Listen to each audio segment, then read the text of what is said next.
अगर आप भी चाहते हैं कि एसएस फिल्म्स मोतिहारी के ऑडियो वीडियो सबसे पहले आप तक पहुंचे, तो इस चैनल को सब्सक्राइब करें और साथ ही बेल आइकन को दबाना ना भूलें।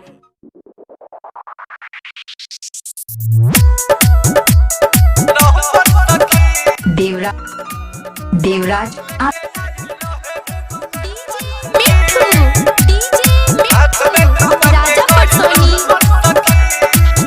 सखी जाहिले जब हम पढ़े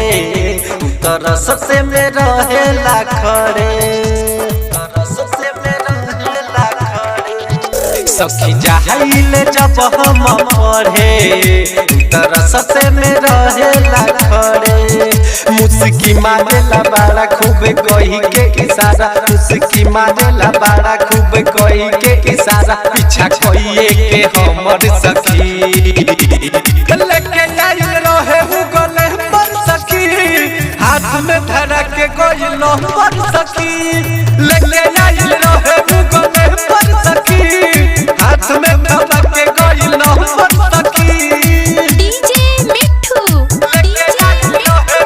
राजा पटसोनी डायमंड रिकॉर्डिंग स्टूडियो छौड़ा दाना।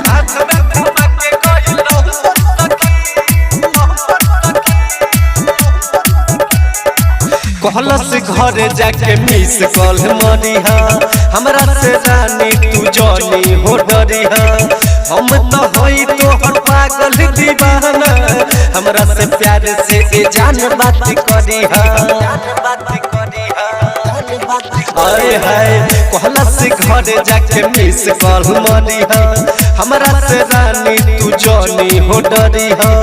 हम तो होई तो हर पागल दीवाना, हमरा से प्यार से ए जान बात करिहा। लागे देखे में छी छोरा तनी सावर तनी गोरा, लागे देखे में छी छोरा तनी सावर तनी गोरा, बनल चाहे हमर लवर सखी लेके आइल रहे हु गले पर सखी, हाथ में धरा के गइल पर सखी, लेके आइल रहे हु गले पर सखी, हाथ में धरा के गइल पर सखी।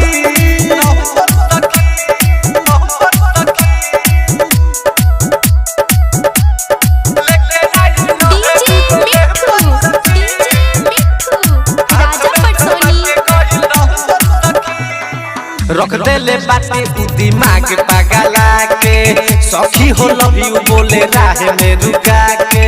राइटर तो वन मिट भासी ये सखी, देवेला लेटर लइका से भेजा के, हो रख देले बाटे उ दिमाग पगला के, सखी हो लव यू बोले राह में रुका के,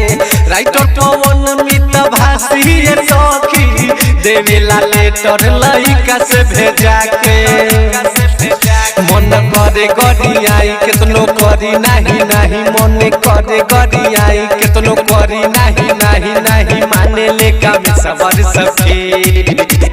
लेके आइल रहे हु गले पर सखी, हाथ में धरा के गइल पर सखी, लेके आइल रहे हु गले पर सखी, हाथ में धरा के गइल पर सखी जाहिले जब हम पढ़े तरस से में रहेला।